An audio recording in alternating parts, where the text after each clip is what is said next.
Hi guys, welcome on YouTube channel of IMS Prayagraj. I hope you all are doing good and your preparation is going on a good pace. So last के 10 दिन बचे हैं. आप में से बहुत सारे लोगों से हमारी बात होती रहती है ऑफलाइन में and through messages through phone. तो सब कोई अभी बहुत ज़्यादा परेशान है, सब बहुत ज़्यादा टेंस्ड हैं and every one is in a stress कि सर क्या होने वाला है, कैसे होगा, मतलब बहुत मेहनत करी है. तो to start this particular video मैं आपको दो एग्जांपल्स देना चाहूँगा. लास्ट के 10 दिन के अंदर अंदर आप लोगों ने क्रिकेट अगर आप फॉलो करते हो तो आपने दो इनिंग्स देखी होगी. The first is your Maxwell's की इनिंग जो कि अफगानिस्तान के अगेंस्ट उसने खेली थी and in which he scored 200. अगर वो इनिंग आपको याद होगा तो एक ऐसे सिचुएशन में ऑस्ट्रेलिया पहुंच चुकी थी जहां पे 6 विकेट आ चुके थे 81 पे एंड ऑलमोस्ट 98% 99% लोगों ने बोल दिया था कि Australia is going to lose the match.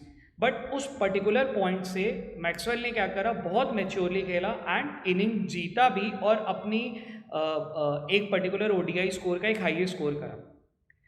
Another inning which was played by Virat Kohli जिसमें उन्होंने 49th अपनी सेंचुरी स्कोर करी. आप सोचो 49th सेंचुरी स्कोर करी एंड वो अभी लास्ट इनिंग में 58th सेंचुरी स्कोर करी. अगर आप में से बहुत सारे लोगों ने इंटरव्यू देखा होगा, अभी लास्ट उनका एक इंटरव्यू आया था जहाँ पर उन्होंने ये बोला कि I was waiting for this moment, मैं बहुत टाइम से वेट कर रहा था कि एक दिन ऐसा भी आएगा. वॉट आई डिड इज मैं अपने आप को प्रिपेयर करता गया कामली मैंने चीज़ों को ऑब्जर्व करता गया, देखता गया एंड एक दिन ऐसा आया जहाँ पे मेरे को अपॉर्चुनिटी मिली and I scored that particular target जो मेरा डे 1 पे टारगेट था. सेम चीज़ आपको यहाँ से अगले 10 दिन के अंदर यही साइकोलॉजी के साथ आगे काम करना चाहिए. आपको मैक्सवेल बनना पड़ेगा, आपको विराट कोहली बनना चाहिए, आपको एक ऐसा प्लेयर बनना पड़ेगा जिसको स्ट्रेस और ये नेगेटिव वाइब्स जैसे टर्मोलॉजीज को यूज़ करना बंद करना पड़ेगा. आपको क्या करना है, अपने स्ट्रेंथ पे काम करना है. You need to believe on yourself, you need to believe on what you have read in the last 6 month और last 4 month. You need to identify those topics जो मेरे को कभी भी पूछो मैं आंख बंद करके भी आंसर कर सकता हूँ. You need to identify those topic जो मैं आंख खोल के भी गलत करता हूँ. क्यों? क्योंकि मेरे को इस पॉइंट पे नेगेटिव मार्किंग का नेगेटिव मार्किंग मेरे को नहीं लेनी है. You need to stop over attending the question. You need to believe on what you have strategize and you have practice in your last 7 mocks. अगर लास्ट 5 मॉक में तुम्हारे नंबर अगर नहीं भी आए तो परेशान होने का कोई फ़ायदा नहीं है. देखो अभी इस पॉइंट पे परेशान होंगे तो होगा क्या, if you are potentially you are a 95 percentiler you will degrade it to 92 91 percentile. अगर आप पोटेंशियली 90 परसेंटाइलर वाले थे आप एक 90 से 80 85 बन जाओगे. So that will become a major problem for you. It's better कि आप अपना स्ट्रेंथ पे सोचना शुरू करो. अगले 10 दिन अपने आप को बहुत ज़्यादा प्रेशराइज मत करो. There are few things which you need to practice for next 10 days. So we have evaluated. There are few 17-18 things which we set कि भाई तुम्हें डूज एंड डोंट्स हैं तुम्हारे अगले 10 दिन के अंदर. तुम्हें ये 4 चीज़ें हैं जो करनी है और ये 4 चीज़ें जो एकदम नहीं करनी है. ठीक है. अब है क्या कि आप में से बहुत सारे ऐसे लोग हैं जिन्होंने शॉर्टकट्स लगाने शुरू कर दिए हैं. आप में से बहुत सारे लोग आ रहे हो, सर मैंने ना एक यूट्यूब पे वीडियो देखी एंड उन्होंने बताया कि IIM लखनऊ 2017 में पेपर बना तो बहुत इजी होता था, तो मैं वही पेपर को बार बार लगा रहा हूँ. मैं 2017 को 5 बार लगा चुका हूँ सर, मेरे स्कोर वहाँ पे आने शुरू हो गए और मेरे यहाँ पे भी आ जाएंगे. ये बकवास बात है, ये बेवकूफ़ बनाने का तरीका होता है. आप इन सब चीज़ों में मत पड़ो बेटा. आप एक ही चीज़ को बार बार लगाओगे तो आपको कोई वैल्यू एडिशन नहीं हो रहा ना. आप लॉजिकली सोचो. You are a MBA aspirant. तुम लॉजिकली सोचो कि तुम 2017 का पेपर एक बार लगा चुके हो. You know everything. तुम्हें सारे ट्रिक्स पता है, तुम्हें सारे नंबर्स पता है. तुम उसी चीज़ को दोबारा लगा के कोई फ़ायदा नहीं है. इट्स बेटर दैट अगर आपको PYQ लगाना है तो आप 2017 18 19 20 इस तरीके से लगाओ. देर आर फ्यू पीपल जो अभी भगवान जी के पास जाना शुरू कर दिए कि सर ऐसा है कि भगवान जी मैं अगले 10 दिन के लिए आपके यहाँ रोज़ आ रहा हूँ, व्रत रख रहा हूँ, बस कैसे भी करके नैया पार करा दो मेरी. ठीक है. And there are few people जिन्होंने सर मैं कैट के अलावा, देखो कैट मेरे से नहीं हो पाएगा तो I am going for CMAT, या मेरे को नॉन कैट के लिए मैं अभी से करना शुरू कर दे रहा हूँ. और कुछ तो ऐसे मेरे को मिल रहे हैं जो जिन्होंने बोला कि सर ऐसा है कि कैट तो है ही नहीं, मतलब मैं MBA तो कर ही नहीं पाऊँगा. ठीक है. तो उन सब के लिए और उन लोगों के लिए जिन्होंने ये सब चीज़ें दिमाग के अंदर नहीं लाई, उनके लिए हम कुछ डूज एंड डोंट्स लेकर आए. एक ऐसे एस्पेरेंट के लिए जो सीरियसली इस बार कैट को ले रहा है और हर इंडिविजुअल को ये कैट का जो 26 तारीख को इसको सीरियसली लेना चाहिए। ठीक है, पहला बी पॉजिटिव। देखो यार, ऐसा है कि तुम अगर नेगेटिव चीज़ लेकर आओगे दिमाग के अंदर, अगर हल्का भी सोचा पेपर खराब होगा तो वो साइकोलॉजिकली उस दिन होने ही वाला है। ठीक है, वो आपको लेग पुलर की तरह पीछे खींचता रहेगा और आपको स्कोर करने नहीं देगा। So it's better that you have a positive attitude, and उससे क्या होगा, तुम एग्रेसिवली खेलोगे, उस दिन जाके अच्छा करोगे। अपने गोल्स जो तुमने डिफाइन करे हुए थे, मेरे को पता था, मैंने जब कैट की प्रिपरेशन करने आया था, जब मैं IMS प्रयागराज में काउंसलिंग कराने आया था, तो मैंने बोल दिया था मनवीर सर को, विजय सर को, कि सर मैं केवल IIM अहमदाबाद के लिए बना हूँ। ठीक, तो अब IIM अहमदाबाद के लिए तुमने पिछले 6 महीने में बहुत मेहनत करी है। ठीक है, तो अब उस 6 महीने की मेहनत पे कॉन्फिडेंस दिखाओ ना। तुम IIM अहमदाबाद से उठ के नीचे क्यों आ रहे हो? जो तुम्हारा गोल है उसको उसी पे रहो, और उसके लिए और थोड़ा सा पुश करो, और थोड़ा सा +1 मैं लगाने के लिए कह रहा हूँ। तुम n की जर्नी कवर कर चुके हो, तुम्हें n+1 लगाना है। n+1 से you will be able to achieve that particular goal, and also review those goals कि भाई मैंने क्या क्या करा। छोटे छोटे गोल लगा लो अगले 10 दिन का, कि मैं अगले 10 दिन में ये चीज़ करने वाला हूँ। मैं कल जैसे टुमारो इज 17, मैं 17 को एक PYQ लगाऊंगा 2017 का, 18 को 2018 लगाऊंगा, 19 को 2019 का लगाऊंगा, 20 को 2020 का लगाऊंगा, and ensure that it is done by EOD। ऐसा नहीं कि मैं हवा में बातें कर रहा हूँ। मेरे को जाना है IIM अहमदाबाद। मैं काउंसलिंग वाले दिन IIM अहमदाबाद के सपने देख रहा था मनवीर सर के साथ बैठ के, और आज जब बारी आई है मेरे को अपने गोल्स पे काम करने के लिए, तो मैं मेहनत भी नहीं कर रहा हूँ। दोनों चीज़ें मत करना, फिर तो बेकार है अगर दोनों चीज़ें साथ में तुम प्लान नहीं कर रहे हो तो। ठीक है, अब तुम लोगों ने 5-6 मॉक से अपनी एक स्ट्रैटेजी को फिक्स कर लिया होगा, और वो तुम्हारे लिए काम कर रही होगी। तो अब उसी स्ट्रैटेजी को फर्मली बिलीव करो, एंड वही चीज़ पे आगे और काम करो। मतलब अगर मेरे को दिखाई दे रहा है कि मैंने DLR में एक अच्छा कमांड क्रिएट कर लिया है, मैंने मैथ्स में एक अच्छा कमांड क्रिएट कर लिया है, और मैं VARC में अभी भी एक्यूरेसी पे मेरे काम नहीं हो रहा है, एंड वही चीज़ मेरा आगे कंटिन्यू होने वाला है, तो ठीक है, कोई प्रॉब्लम नहीं है यार। ऐसा मत करो कि मेरा दोस्त की इंग्लिश में आ रहे तो मेरे भी इंग्लिश में आने चाहिए। उसके DLR में नहीं आ रहे ना, ये समझो ना, वो DLR में तो स्कोर नहीं कर रहा, तुम DLR में स्कोर कर रहे हो, तो there is always a section which is going to help you, और जो तुम्हें हेल्प कर रहा है तुम उस पर फोकस करो, rather than crying on a particular section जो आपके लिए कभी हेल्प नहीं कर रहा था। तो अगर मेरे को DLR नहीं बन रही है तो छोड़ दो, इस पॉइंट पे परेशान होने का कोई मतलब नहीं है। उसको इतना ही कर लो कि तुम्हारा सेक्शनल आ जाए, बाकी दोनों सेक्शन को मिला के इतना खींच लो कि तुम्हारा ओवरऑल यू बिकम अ 98, 99, जो भी तुम्हारी एस्पिरेशन है वो बन जाओ। ठीक है, प्रैक्टिस विद अ पर्पस, सबसे पहला चीज़। अगले 10 दिन मेरे को दिमाग में उठूँ, मेरे को IIM अहमदाबाद के सपने आने चाहिए, मैं अहमदाबाद जा रहा हूँ। It is not about completing your courseware. अभी कोर्स वेयर करने का भूल जाओ, खत्म। कोर्स वेयर अगले 10 दिन में, जब जिसने पिछले 6 महीने में नहीं किया वो अगले 10 दिन में भी नहीं करने वाला। ये अगर तुम बोलते हो कि सर मैं अगले 10 दिन में कोर्स वेयर खत्म करने वाला हूँ, आपको मैं लिख के दे रहा हूँ, तो ये बेवकूफ़ बनाने की बात है, ये मत करो ना तुम। मैं कह रहा हूँ कि मत करो courseware complete. It's better that you focus more on solving PYQs. You practice more from SimCat. जो भी तुमने SimCat लिखे हैं उसको रिव्यू करने पे ज़्यादा फोकस करो, वो तुमको ज़्यादा हेल्प करेगा। So for every agenda you should have a purpose, कि मैं आज इसलिए लगा रहा हूँ कि मेरा मैथ्स का थोड़ा सा अर्थमेटिक का रिवीजन हो जाए, कल मेरा ज्योमेट्री का रिवीजन हो जाए, परसों मेरा एल्जेब्रा का रिवीजन हो जाए, अगले 3 दिन में मेरा मैथ्स का रिवीजन हो गया। ठीक, सेम चीज़ अगले 2 दिन में मेरा DLR का रिवीजन हो गया। ऐसे SimCat जहाँ पे मेरा अर्थमेटिक खराब हुआ था वो लगा लिए, ताकि मेरे को जो डिफिकल्ट क्वेश्चन है या ऐसे क्वेश्चन जो मेरे को परेशान कर रहे थे, वो सेट ऑफ क्वेश्चन, उसका टेम्पलेट मेरे दिमाग के अंदर रिवीजन के फॉर्म पे आ गया। ठीक, most important, practice on computer. अगले 10 दिन कंप्यूटर पे करो, बुक वगैरह को अभी साइड कर दो। अभी जैसे मैं बहुत सारे लोगों को क्लास में भी ऑब्जर्व कर रहा हूँ, सेंटर पे भी ऑब्जर्व कर रहा हूँ, कि they are coming up with the modules and they are still solving with the modules. छोड़ दो अभी के लिए। वी वुड हाईली सजेस्ट कि कंप्यूटर से करो, वो स्क्रीन का टाइमर जब चल रहा होगा वो तुमको कर रहा होगा। ये हम बहुत पहले से कह रहे हैं, बट अगले 10 दिन के लिए ये स्ट्रिक्टली करो। ठीक है, एडमिट कार्ड डाउनलोड करो अपना फटाफट। एडमिट कार्ड डाउनलोड करने से क्या होगा, तुम्हें पहला तो ये पता चल जाएगा कि तुम्हारा स्लॉट कौन सा है। अगर तुम्हारा मॉर्निंग स्लॉट है तो अपनी रूटीन को सेट करना पड़ेगा, अगर तुम्हारा इवनिंग स्लॉट है तो तुमको उसका करना पड़ेगा, अगर तुम्हारा नून स्लॉट है तो तुमको वो काम करना पड़ेगा। तुम्हारे जो तीनों स्लॉट है उसके अराउंड तुम्हारा जो पूरी दिन का रूटीन है वो तैयार होना शुरू हो जाना चाहिए। सपोज मैं एक ऐसा बच्चा हूँ जो दोपहर का स्लॉट आ गया, जिसका लास्ट वाली वीक देखोगे तो RC की प्रैक्टिस कब करोगे, दोपहर का एक ऐसा टाइम होता है जहाँ पे बहुत नींद आती है लोगों को, ठीक है, अब वो साइकोलॉजी को समझो ना। अब मैं बैठा हूँ VARC पढ़ रहा हूँ, मेरे को नींद आ रही है, तो मैं फोकस ही नहीं कर पाऊंगा। लॉजिक ही है, तुम जब नींद आएगी तुम कहाँ से फोकस करोगे? तो तुम अभी 10 दिन के अंदर अंदर तुम ये तो काम करो, तुम एटलीस्ट एक रूटीन क्रिएट करो, तुम्हारे दिमाग के अंदर होना चाहिए। प्लस एडमिट कार्ड को डाउनलोड करके उसका इंस्ट्रक्शन पढ़ो कि क्या क्या चीज़ें हैं जो मेरे को लेके जानी है, क्या क्या चीज़ें हैं जो मेरे को नहीं लेके जानी है। ठीक है, मेरा सेंटर कहाँ पे पड़ा हुआ है।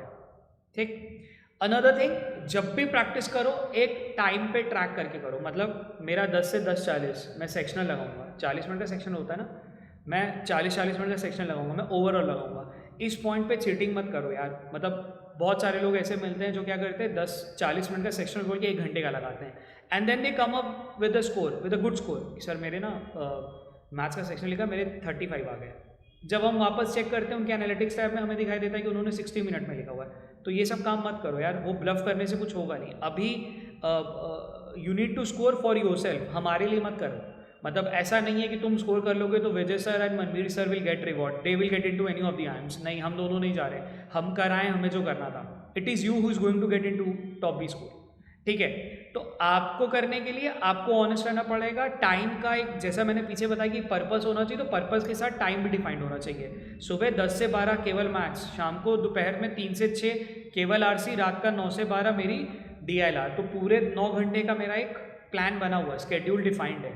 एंड उसमें भी मेरा 10 से 10:40 केवल अर्थमेटिक का सेक्शनल है या सेक्शनल 1 है, तो टाइमर के साथ। ठीक है, वो तुमको एक साइकोलॉजिकली तुम्हें पुश करेगा कि देखो तुम टाइमर में अच्छा परफॉर्म कर पा रहे हो। Prepare for the time slot, ये बहुत इंपॉर्टेंट चीज़ है। जैसा मैं पीछे वाली साइड में बता रहा था तुम्हें कि अगर एडमिट कार्ड डाउनलोड कर लिया and you know this that you have a morning slot, तो मॉर्निंग में उठना शुरू करो। मतलब जिसका 8 बजे को मतलब अगर मॉर्निंग स्लॉट है तो 8 बजे आपको सेंटर पे रिपोर्ट करना है। 8 बजे रिपोर्ट करने के लिए आपको 6-6:30 शुरू करना पड़ेगा डे अपना। ठीक है, अब आप एक ऐसे बच्चे हो जो रात में लेट नाइट पढ़ता है, मतलब let's say you are someone who take sleep by let's say morning में 6-6:30 बजे। मैं बहुत सारे बच्चों को जानता हूँ जो रात भर पढ़ते हैं एंड सुबह उठ के पढ़ते हैं। सुबह उठ के मतलब लेट मॉर्निंग सोते हैं, मतलब वो 6 बजे 7 बजे सोते हैं, 12 बजे सो के उठते हैं। बट अभी वो नहीं कर सकते ना। अगले 10 दिन के लिए अपनी जो लाइफ साइकिल है, जो पूरी रूटीन साइकिल है, उसको एग्ज़ाम के अराउंड पूरी बनाओ। अगर तुम सुबह वाले हो तो टाइम से सो जाओ, सुबह जल्दी उठो, फ्रेश हो जाओ, एक फ्रेश माइंड के साथ मॉक लगाओ। ठीक है, अगर मेरा 9 बजे का है, 7:30 उठ जाओ, एक बढ़िया take a bath, have a coffee and 8 बजे 8:15 बजे बैठ जाओ PC पे कि हाँ मैं मॉक देने वाला हूँ। एंड 9 बजे से लेके जो तुम्हारा डिफाइंड आवर है उतने बजे तो मॉक लिखो, जो 2 घंटे का तुम्हारे एडमिट कार्ड पे है। 12:30 से अगर 1:30 है तो तुम 12 बजे PC के आगे बैठ जाओ और मैं आधा घंटा एकदम एक स्ट्रिक्ट एनवायरनमेंट में मॉक लिखूँ। ठीक है, उस पर आ जाते हैं कि मेरे को अगले 10 दिन में करना क्या चाहिए। मेरे को 35 से 40 क्वेश्चन करने चाहिए, 35 से 45 क्वेश्चन, वही जो मैंने पीछे बता रहा था कि 2-2 घंटे का स्केड्यूल देना शुरू करो। ठीक है, 1.5 घंटे का टाइम दो पढ़ाई करने में और आधा घंटा उसको रिव्यू करने में। बहुत ज़्यादा हायर LOD के क्वेश्चन लगाना बंद करो। देखो ऐसा होगा ना कि जब तुम हायर LOD के क्वेश्चन, जैसे एग्जाम्पल लेता हूँ, अभी पिछले मंडे को एक स्टूडेंट आया एक मॉडर्न मैथमेटिक्स का क्वेश्चन लेके। हमने पूछा ये क्वेश्चन कहाँ छोड़ा है, बोला सर ये ना JEE वगैरह में पूछा जाता है, मेरे एक फ्रेंड ने मेरे को दिया था, मेरे को बहुत सही लगा, मेरे को लगा शायद एप्टीट्यूड वगैरह में इसमें भी आ जाएगा। शायद कुछ नहीं होता यार, समझो ना वो एक अलग सेट ऑफ पेपर है, वहाँ पे आता होगा, यहाँ पे उतनी LOD पे आ ही नहीं रहा और तुम परेशान हो रहे हो। मेरे किसी दोस्त ने भेज दिया ये अर्थमेटिक का क्वेश्चन कर ले। अब आपको पता है ना कि आपकी अर्थमेटिक उतनी अच्छी नहीं है और आप लगे हुए हो एक ही क्वेश्चन पे, पूरा टाइम वेस्ट कर रहे हो। So stop doing those thing, अच्छे क्वेश्चन करो, एक अच्छी LOD के, मतलब बहुत इजी भी मत रखो, बहुत डिफिकल्ट भी मत रखो। एंड इन दैट 35 to 45 जो क्वेश्चन है उसको भी PYQ रखो, तो ज़्यादा तुम्हारे लिए वो वैल्यू एडिशन होने वाला है। ठीक है, सेम चीज़ आप प्रैक्टिस करो फॉर DI, मतलब पिछले PYQ उठाओ, 3 से 4 DI के सेट लगाओ। अगर if you are someone who has recently came to this particular channel and उन्होंने DLR की प्लेलिस्ट नहीं देख रखी है, तो आई वुड सजेस्ट कि आप ये जो 3 से 4 DI सेट्स हैं हमारी प्लेलिस्ट में से निकाल के लगाओ, पीछे जो 100 DLR वीडियो जो डली हुई है। And same is for LR, मतलब पूरे दिन का मेरा ऐसा हो कि 7 से 8 मेरी DLR लगना चाहिए। ठीक, मतलब पूरे दिन का मैं 2.5 से 3 घंटा DLR के लिए दे रहा हूँ। मतलब मैं ये कह रहा हूँ कि अगले 10 दिन में आपने 70 सेट के आसपास लगा लिए, 350 मैथ्स के क्वेश्चन लगा लिए। एंड सिमिलर चीज़ मैं वीआरसी के लिए भी आपको सजेस्ट करूंगा, 20 से 25 वीए के क्वेश्चन। मैंने 20 से 25 वीए के क्वेश्चन इसलिए लिख रहा हूँ बिकॉज अभी बहुत सारे लोग ऐसे हैं जिन्होंने अपनी जो पूरी स्ट्रैटेजी है वो वीए के अराउंड बनाई है कि सर वीए क्या ना सेफ ऑप्शन है, थीटा है, गलत हुआ तो कोई निगेटिव नहीं करेगा। तो ज़्यादातर बच्चे ऐसे हैं जो वीए को तो प्लान करते हैं, ठीक है। तो वीए को रैंडम प्लान मत करो, मतलब ऐसा स्टेटस नहीं होना चाहिए कि मिला तो मिला, नहीं मिला तो कोई दिक्कत नहीं, मेरा कौन सा नुकसान हो रहा है, ये लॉजिक नहीं आना चाहिए आपका। आई वुड सजेस्ट कि भाई अगर तुमने प्लान करा हुआ है तो अगले 20 से 25 दिन जितना हो सके उतना वीए का पीवाईक्यू लगाओ, जितना तुम्हें एक सिमकैट से तुम्हें वीए मिल सकता है तुम उतना वीए लगाओ सिमकैट के क्वेश्चन से। उससे क्या होगा, तुम्हारा अगर 6 वीए आते हैं तो तुम्हारे 6 में से 5 या शायद 6 के 6 सही हो जाए, एक्यूरेसी अच्छी आ जाएगी and that will actually help you to grow overall, ठीक है। 3 से 4 आरसी लगाइए रोज। तो अभी मैंने आपको, अगर आपने नोटिस करा होगा तो मैंने कैलकुलेटिव आपको एक टास्क दे रहा हूँ अगले 10 दिन में। परेशान होकर कोई फायदा नहीं है यार, काम करो ना, पेन चलाओ, काम हो जाएगा। और जितना पेन चलाते रहोगे, ऑक्यूपाइड रहोगे, उतना जीरो स्ट्रेस होता है। मैं अपनी पर्सनल एक्सपीरियंस बता रहा हूँ। मैं जब खाली बैठता हूँ ना तो मेरे को लगता है यार वीडियो नहीं बनी, यार क्लासेस में ये प्रॉब्लम है, मेरा ये नहीं हो रहा, मेरा वो नहीं हो रहा। जैसे ही क्लास चलती है ना तो बहुत हम लोग बिजी रहते हैं, हमें पता ही नहीं चलता कि क्या चीज़ है जो गड़बड़ हो रहा है। मतलब गड़बड़ एज इन कि कुछ अगर गड़बड़ है तो मेरे को पता ही नहीं चलता बिकॉज मैं इतना ज़्यादा ऑक्यूपाइड हूँ। तो मेरे को वो निगेटिव चीज़ कभी भी खींच ही नहीं पाती। सेम चीज़ मैं आपको बस कम्युनिकेट कर रहा हूँ। मैं ये कह रहा हूँ अगले 10 दिन में 350 मैथ्स के क्वेश्चन, 70 DILR के सेट, करीब 200 VA के क्वेश्चन और करीब 30 से 35 आपके RC के पैसेजेस। इतना टास्क आपको दे रहा हूँ। ये पूरे दिन का 7 से 8 घंटे का है, ठीक है। अब ये 7 से 8 घंटे का अगर आप काम करते हो, ऑक्यूपाइड रहते हो, तो स्ट्रेस का एस भी आपके दिमाग में नहीं आएगा बिकॉज आप ऑक्यूपाइड रहोगे। और थोड़ा बहुत तो यार देखो परेशान होना लाजमी है, इसलिए लाजमी है बिकॉज इतनी मेहनत करी है। तो आज भी मैं ऐसे लोगों से मिलता हूँ जो बहुत मेहनत करते हैं but still they are under a pressure. और एक अच्छा प्रेशर होना एक अच्छी चीज़ है, वो आपको ऑन टोज रखता है, आपको चीज़ों को करने में आपको सपोर्ट करता है, बट उस प्रेशर को हावी नहीं होने देते अपनी परफॉर्मेंस पे। यही चीज़ आपको करना है। आप अपनी परफॉर्मेंस पे प्रेशर को हावी होने दोगे तो परफॉर्मेंस एकदम डूब जाएगी, नीचे चली जाएगी, ठीक है। Max to max 3 SIM card लिखने हैं, उससे ज़्यादा सिम कार्ड नहीं लिखने हैं। 18 को सेंटर पे हम लोग सिम कार्ड लिख रहे हैं। तो अगर आप में से ऐसा कोई बच्चा है जो इलाहाबाद सेंटर, इलाहाबाद शहर में रहता है और इलाहाबाद सेंटर पे कभी वो नहीं आया है, तो उसको भी मैं सजेस्ट करूँगा कि आप इसी वीडियो में कमेंट करो, we will share you our number and we would highly recommend कि आप सेम टाइम स्लॉट पे आके मॉक लिखो। So what we have done is कि हमने 3 अलग अलग टाइम स्लॉट डिफाइन कर दिए हैं, हम उसी टाइम स्लॉट में वो मॉक लिखवा रहे हैं। तो आपको भी आके लिखना है। अगर आपने के पास सिम कैट है, 18 वाला आप रजिस्टर करो, तो संडे को सुबह का स्लॉट है, सुबह आके लिखो, दोपहर का स्लॉट है, दोपहर को आके लिखो, शाम का स्लॉट है, शाम को लिखो, ठीक है। एंड अगर आपको लगता है कि सर मैं इलाहाबाद से बाहर रहता हूँ और मैं इलाहाबाद सेंटर नहीं आ सकता, तो इन दैट केस अपने घर पे लिखो और सेम टाइमलाइन पे लिखो, ठीक है। सेम टाइमलाइन पे लिखो जो भी तुमने डिफाइन करा हुआ, और उसके बाद हमें स्कोर शेयर करो। You can comment your score. अगर अच्छा आ रहा है तो कमेंट करो, नहीं अच्छा आ रहा है तुम्हें लगता है मेरे को नहीं शेयर करना चाहिए, कोई बात नहीं, ठीक है।